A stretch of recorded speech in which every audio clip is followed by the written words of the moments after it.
to our stage is Melissa Puls from Progress. Yeah, go ahead. Please be energetic and that. Please go. I'm very jealous of your URL, progress.com. That is a good URL. I wish I snapped that in 95 or something. Go ahead, take it over. Okay. Good afternoon, everyone. Peter, who was here at the very beginning of Peter's talk? Yeah? A lot of people. He talked about he was really talented as a youngster. And he was talking about how you need to, continue to grow and so on as you get older. I was the total opposite. I was completely untalented as a youngster. Didn't manage to get great grades. Didn't manage to overachieve in school. But what I did have was a mother who was one of the first vice presidents of marketing back in the day when a lot of women did not have those types of professional jobs. And what I did was suck from her all of the knowledge, the experience, the energy, the enthusiasm around marketing, and it just seeped into my brain. And somehow, at some point in my life, I decided that I was going to take my passion that I learned very young age and have a career in marketing. So I'm really thrilled that I was able to do that. He also said that he managed to make a quick decision. He got married and then got divorced at 24. I made a quick decision to get married, but took me a little longer to figure out that wasn't the right decision for me.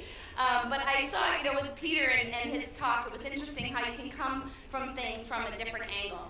So today, I'm going to talk to you a little bit about ditching digital denial. Now, we did a survey at Progress very recently, and we'll actually have some results coming out from our research we did right here in Sofia next week. But what we uncovered was that in today's environment, a lot of people are still in denial about what's happening out there and the way people are buying. Okay? And I find that a little surprising that so many people are still kind of trying to figure out what this means to them. But I gotta tell you, I was once in digital denial, and it wasn't so long ago, just several years ago now. I was working at a company called Iron Mountain and leading their marketing efforts. And Iron Mountain is an information storage company, for those of you that aren't familiar with them. And we were humming along. Things were going pretty well. We were continuing to grow the company. We were building new revenue and so on. Things were really progressing. And for those of you marketers out there, you know that data talks, right? And you use data to help make decisions. And things were really going along very, very well. And then all of a sudden, my weekly reports that I would see in my dashboards, I saw that things were starting to not progress. They were going in the opposite direction. People weren't responding like they used to respond. We weren't getting the response to our more traditional campaigns that we were doing. Our conversion rates were going down. The leads that we were passing off to sales were going down. People were not answering the phone anymore. And I tried everything. I said, it must be the message. It must be the message. We had the wrong message. It must be those really poor salespeople that can no longer get anyone on the phone. We got to upgrade the talent there. So we did lots of different things, and then when I remember it like it was yesterday, I woke up and I looked at myself in the mirror and I said, holy crap. I said a different word. Holy moly, something is dramatically changing. And the way that people are buying, whether you're B2C or B2B, has completely shifted, and now people no longer need marketing. That's what I thought in my head. Gosh, they don't need us anymore. They have so much information out there that they can gather just by doing research online, right? They don't need us anymore. So I said, I have all this passion for marketing, this enthusiasm for marketing. What's going to happen if they really don't need us anymore? And what I realized was they needed us more than ever, but you had to go about it a different way. Okay, so we changed everything. We made dramatic shifts in how we marketed. And I'm going to talk today about a few lessons There was a lot of them, and I'll be here for a while after this event, so feel free to pull me aside and I can share others with you. But I just wanted to highlight a few things that I learned through that process and then now have taken to progress. So the outcome of those changes, which to me is really what it's all about, is that the marketing contribution to revenue went from 4% to 25% within 18 months. And the lead to revenue conversion, which just says you get a lead in the door and it closes to revenue, went from 7% to 16%. And the ultimate measure is, are you getting the return on the investment for your CEO and the CFO? And in our case, finally, we really were. We could measure all that to show the impact. So I went from that moment of like, oh my gosh, are we really in it to win it? Can marketing make an influence or an impact anymore? Or is it really about people being much more independent with how they buy? So what are some things, and there's 6 of them. Why not 6, right? Could do 4, could do 5, but we're gonna do 6. 6 ways that you can digitally transform your marketing and some lessons that I've learned along the way. The first thing, and probably the most important thing, is that you have to get the right team of people. The good news is you're all here today and this week. You're educating yourselves on what's truly happening in the market. And I will tell you, the talent that we have in this room, that is what's going to take you forward into the future. So for me, I had to make some major adjustments to my organization. We had a lot of people on the team that were focused on more traditional marketing methods like field marketing, and there's still a place for field marketing, by the way, in today, but it was much more sort of email-driven, event-driven, and field marketing-oriented, and we shifted a lot of our resources, both budget, we didn't get any more money, by the way, budget and people, to focus much more on digital marketing, on inbound marketing, on content creation. And the way we did that was we spent a lot less money on some other things and shifted that budget and that money and hiring the right people and developing the right talent that were much more focused on digital marketing, web presence, inbound content, and so on.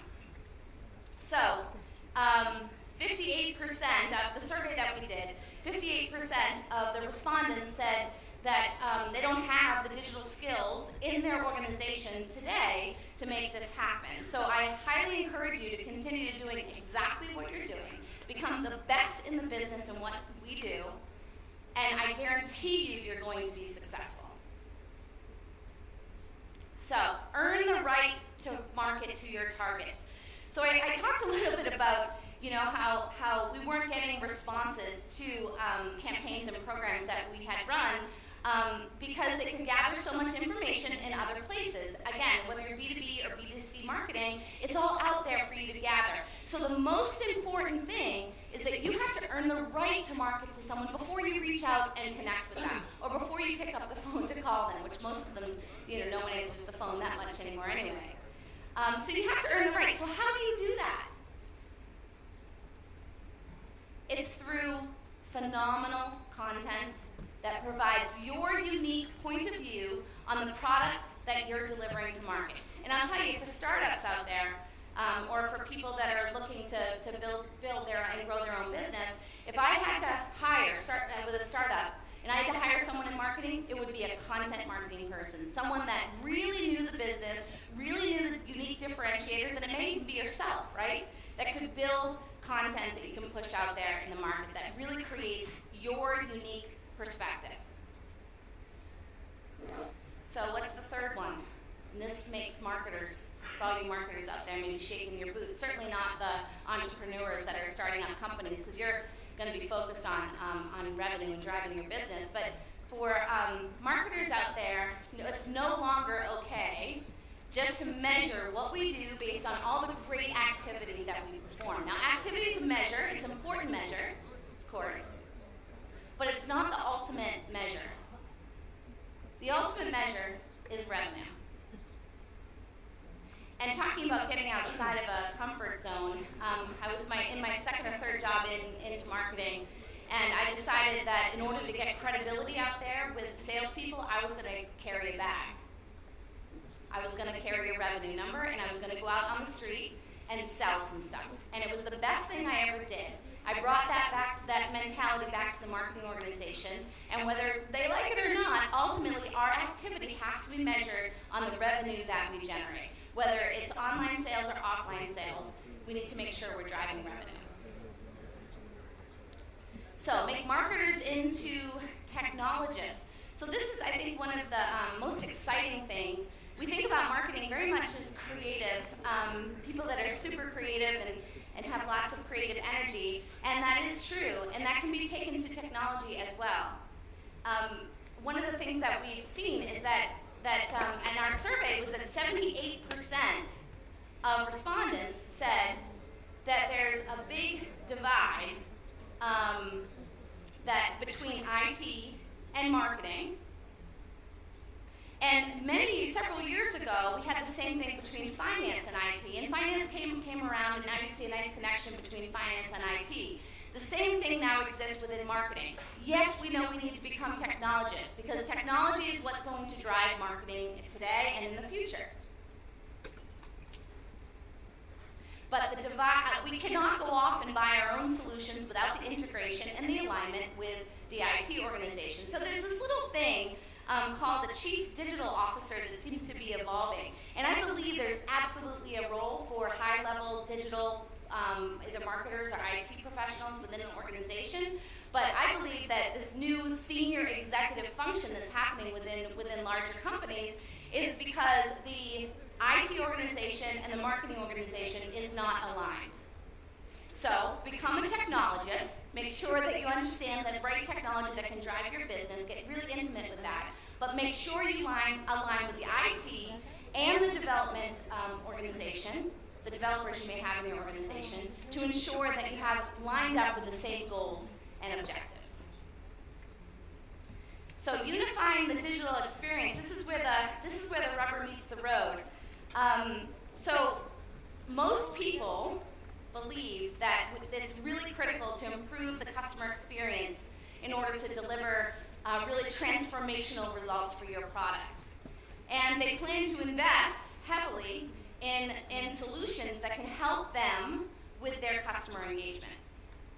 So we're no different. I mean, if you think about the way we're marketing today, is the goal really is to reach your target audience at scale. But the challenge is we don't have the kind of budget and the kind of resources that we want to be able to do that. So the solution is to get extremely targeted in your audience, the audience that you're going after, whether it's by named account or by a target that you're either by the right message or potentially the right job function, and make sure that your solution is very targeted for that audience. But converting the anonymous audience to a known prospect is your goal, right? And we know that 97% of visitors that come to the site never declare who they are. So how do you deliver a personalized experience for that one customer as a unique person, not as a persona, but as a person through the process? And then once you've gotten them to convert and actually have become a real live person that you know and you can talk to, most 85 to 90% of people, as we talked about before, don't even open emails. So you have to nurture them inside and outside of the inbox. So we talked about technology. There's a lot up here. And this is actually a lot of the products that Progress uses today in order to make that happen, right? You're targeting the right audience, exactly who you want to go after. Once you know who they are, you deliver the right content to them at the right time in the buyer's journey, and then nurture them all the way through the process. And it takes a lot of technology to make that happen. And you can see our stack here. Just wanted to call out a couple of things. One is it's really important that you have a content management solution that your marketers and your developers can use in the most effective way. So that's really, really important. And then in order to be able to know exactly who someone is when they come to your site, there's technology that you can use for that. We happen to use demand-based, but there's other technologies. And we use Sitefinity, which is Progress's own content management solution for being able to manage our content on our website. And then, of course, you have to have the right products to be able to nurture those people through with Eloqua and so on. So, unifying the digital experience. In order to do that, though, you have to have a unified company. And for those companies that are, those organizations that are larger out there, that can be a real challenge. But I will tell you that marketing leads the charge on this and has the ability to be able to lead the charge. So we have this challenge. Progress acquired Telerik, which is a Sofia-based company here. Many of you likely know. And there was a lot of synergies between Progress and Telerik. We were both passionate about innovation. Both companies were passionate about our customers and being able to deliver products to them that can make them more effective. But we really operated very differently, very separately, I should say. As two totally separate organizations, we started to collaborate over the last year, but what we realized is together we were a heck of a lot stronger than we were as an individualized company. So we brought the two organizations together, and there was really three things that we did. The first thing was to unify on one brand, one message, one logo, and you guys have probably seen this around here today and in the local news. So it was really important that we unified on the look and feel of the company, but way more important than that, it was about unifying on our culture. And what we did was we took a community of people from across the globe within Progress and brought them together and said, okay, there were people from marketing, IT, finance, development, product managers, brought them together and said, okay, what is our unified culture? What do we really stand for as an organization? So they brought that together, and it wasn't some corporate pukes like me sitting up into some corporate office. These were folks that really cared about the organization, and they said, here's what we want to be. And we created some maxims, we call them, that are the way in which we operate as an organization. So that was really an important step. And then, of course, the product strategy and vision needed to support that as well. So those three pieces together, having a unified look and feel of the organization, having everyone within the company united on one mission, one goal, and one culture. And then the third was really to make sure that our product strategy and direction supported that. For us, it's really enabling the digital transformation of our customers. So this week, we celebrated the unification, the bringing together of Telerik and Progress. We're really excited. We had a huge celebration. We have another one tonight, of course, and we're really, really thrilled to be able to continue to invest in the Progress organization here in Sofia. We are thrilled that we're going to be able to continue to hire 10% a year here in Sofia as our innovation center for not only marketing, but also for development and product strategy and vision. So, we believe that this is really a very solid hub for us in terms of innovation going forward. And a lot of the folks, several members of our team here, particularly around digital marketing and demand center, are sitting here today. So we're really thrilled to be here. Looks like his time is running up. So again, in short, it's really important that we align to a bigger vision, that we ensure that we have the right people, and many of you here today are the right talent to be able to bring things forward. So thank you for that.